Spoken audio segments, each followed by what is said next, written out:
حضرت یوسف علیہ السلام کو جیل میں اپنے ساتھیوں سے تبلیغ کا ایک موقع ملا ہے تو پہلی بات کیا کہی؟ یا صاحب السجن ارباب متفرقون خیر ام اللہ الواحد القہار ان الحکم الا للہ امر لا تعبدوا الا ایاہ ذالک الدین القیم۔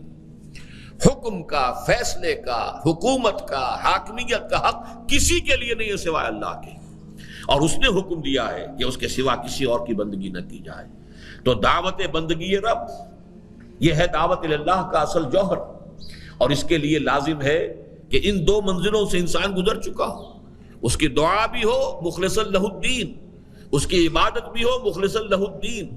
یہ مضمون اپنے کلائمیکس کو پہنچتا ہے سورہ شورى میں، ان اقیموا الدین ولا تتفرقوا فیہ۔ یہ توحید کا بلند ترین تقاضا ہے، اجتماعی نظام کی سطح پر توحید کو قائم کرنا، دین کو قائم کرو، دین کو ایک مکمل نظام زندگی کی حیثیت سے برپا کرو۔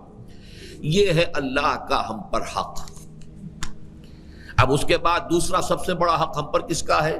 اللہ کے رسول صلی اللہ علیہ وسلم کا، جن کے ذریعے سے ہمیں یہ ہدایت نصیب ہوئی، جن کے محنتوں اور مشقتوں اور ان کے ساتھیوں کی قربانیوں، ان کے صدقے میں آج ہم نماز پڑھتے ہیں، روزہ رکھتے ہیں، آج ہم مسلمان ہیں۔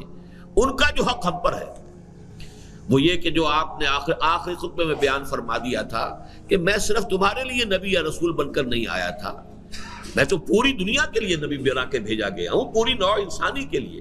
وَمَا أَرْسَلْنَاكَ إِلَّا كَافَّةً لِلنَّاسِ بَشِيرًا وَنَذِيرًا لہذا فَلْيُبَلِّغِ الشَّاهِدُ الْغَائِبَ۔ اب آج میرے کندھے سے یہ ذمہ داری اتر کر تمہارے کندھوں پر آ گئی ہے۔ گواہی لے لی، الا هل بلغت، کیا میں نے پہنچا دیا یا نہیں؟ اور پورے مجمع نے بیک زبان کہا انا نشہد انک قد بلغت وادیت ونصحت۔ ایک روایت میں اس سے بھی زیادہ تفصیل آئی ہے، انا نشہد انک قد بلغت الرسالۃ وادیت الامانۃ ونصحت الامۃ وکشفت الغمۃ۔ اے نبی، ہم گواہ ہیں کہ آپ نے حق امانت ادا کر دیا، حق رسالت ادا کر دیا، ہماری خیر خواہی کا حق ادا کر دیا، اور ساری گمراہیوں کے پردے چاک کر کے اور روشنی، ہدایت کی روشنی کو مبرہن کر دیا۔ پھر آپ نے فرمایا فَلْيُبَلِّغْ، بلکہ اس سے پہلے اللہ سے بھی عرض کیا اللہم اشہد، اے اللہ تو بھی گواہ رہے، یہ مان رہے ہیں کہ میں نے ان کو تبلیغ کا حق ادا کر دیا ہے۔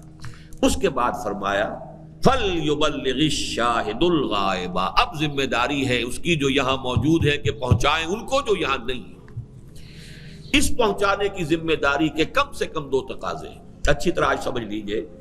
پہلا تقاضا یہ ہے قرآن مجید کی دعوت ہر فرد نوع بشر تک پہنچا دینا، یہ اس امت کی ذمہ داری ہے، کلیکٹیو ذمہ داری ہے۔ اس لیے کہ قرآن کا پہنچا دینا رسالت محمدی کے پیغام کا پہنچا دینا ہے صلی اللہ علیہ وسلم۔ سورہ انعام میں فرمایا گیا اوحی الی ھذا القرآن لانذرکم بہ ومن بلغ، اے نبی ان سے کہہ دیجئے یہ قرآن میری جانب وحی کیا گیا ہے تاکہ میں تمہیں بھی خبردار کر دوں اس کے ذریعے سے، اور جس تک بھی یہ پہنچ جائے۔ اور پہنچانے والے کون ہوں گے؟ فَلْيُبَلِّغِ الشَّاهِدُ الْغَائِبَ بَلِّغُوا عَنِّي وَلَوْ آیَةً۔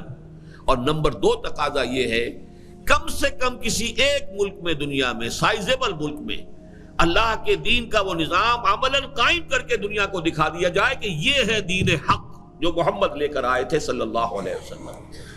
اگر ہم یہ نہیں کر سکتے اور پوری دنیا کو دعوت نہیں دے سکتے کہ آؤ دیکھو، اپنی آنکھوں سے دیکھو، یہ ہے اللہ کا دین، یہ ہے اس کی سیاست، یہ ہے اس کی معاشی زندگی، یہ ہے وہاں اخوت، یہ ہے برابری، یہ ہے یہاں پر قانون کی نگاہ میں، عدالت میں برابری، اور یہ ہے انسان کی مساوات، یہ ہے کفالت عامہ کا نظام۔